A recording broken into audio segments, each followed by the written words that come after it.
Well, let's get right to our second candidate, chosen to tell area companies why she should be hired. This is Ann Logan. She is 59 years old and has been actively searching for a job for 2 months.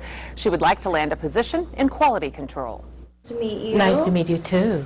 Ann Logan came prepared for her interview with Brittany Neal of Robert Half Technologies in Dayton. I have another copy if you don't have it. That would be great. Okay. Just want to make sure I have the most up to date. Okay. Extra resume? Check. Professional dress? Check. Firm handshake? Check. Now to the tough part, selling herself to prospective employers. Right now, I am an IT specialist, and that's what I do. I do the technical writing and the troubleshooting.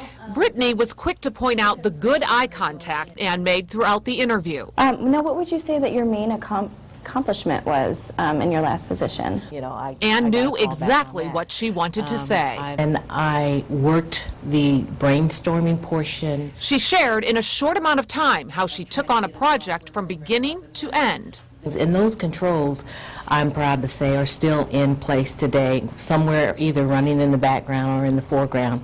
So I think that's one of my greatest accomplishments. In the end, Ann did a good job, but Brittany was ready with some helpful suggestions about how to improve her resume.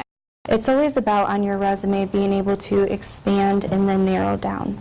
Brittany points out this paper is your first impression to an employer. And if you're interviewing for a technical job, I want to know that you're going to be technically savvy to get into it. So, how your resume is set up can very well determine whether you'll get an interview, so be specific about the job you want. you hone in on the skills, that could best fit that job. Sure. So, if I were you, I would probably have a couple resumes together to tailor to each position. With detailed suggestions in hand, Ann was ready to get to work and spruce things up.